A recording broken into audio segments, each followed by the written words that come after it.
What would you do if you won that much money? Not even 1/500th of Elon Musk's net worth. Well, that's true. You know what? I'd buy the Weather Channel.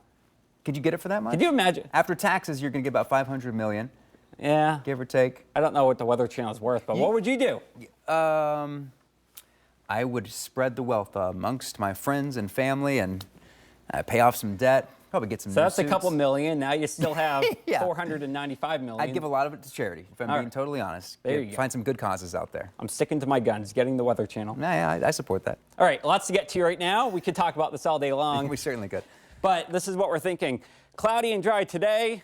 No issues for my man Rudolph tonight. We're looking at some low clouds, but no major travel disruptions or anything like that. A few showers on Christmas Day. It's not ideal, and I'm sorry about that, but there's nothing that we can do. Live look right now from Bolton Field. I love our city. Man, that's just so beautiful out there right now.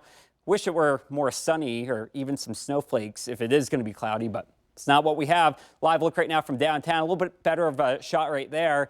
Cloudy out there. Your sun came up at 7:51, and your daylight now is 9 hours and 20 minutes on the nose. So as we go through the next few days, every single day, the sunsets get later and later and later. Look at this right here.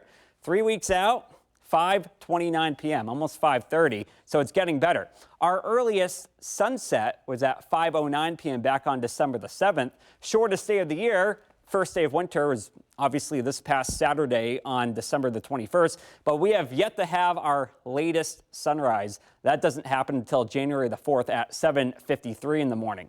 Not a whole lot shaking out there right now. We will be looking at some showers moving on in mid-morning on Christmas. By the way, opening up gifts tomorrow morning, not looking too bad. But look at this right here. Now things get a bit more dicey out there by about 5 o'clock. Got some showers moving into the area. Mostly light to moderate rain.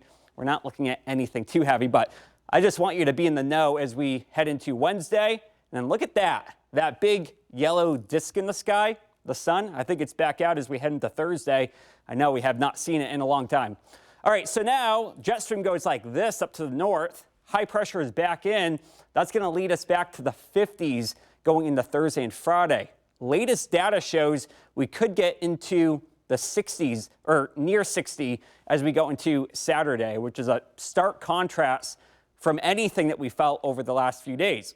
And in fact, look at this right here. Going into Friday, we're 11 degrees above average. Look at Saturday. Look at Sunday, close to 20 degrees above normal for this time of the year. So some big old changes on the way as we head into the weekend and beyond. Now, as we look outside today, look at this. Heading into the afternoon, temperatures are in the 40s, not too bad. And then we drop it on down to the 30s as we head later on. Now, for Friday, rain chances are actually going to be relatively tolerable, 30 to 40%, not too bad. But then look at that by Sunday. Sunday could be pretty dicey, especially if you have to get out there on the roadways. We're going to be looking at some travel headaches here going into the weekend. Let's talk about that next weather maker right here. And this is going to be here on Saturday evening. Take a look at this, that onslaught of moisture. We've got that deep conveyor belt as we tap into that Gulf of Mexico moisture. And man, it's going to be wet and soggy out here going into Sunday morning. This is 3:30, so this is when it's at its worst. And then as we go towards Sunday evening, finally we push that off towards the New England states. But just be careful if you are going to be out there and traveling here later on this weekend. A lot of folks are going places today, coming back home on Sunday. So I just want you to be aware of that. By Monday, we're looking at temperatures in the low 50s. It gets a little bit cooler, but we're not looking at any major Arctic air outbreaks anytime soon. So I guess that's the way it goes. Jay, we'll send it back to you.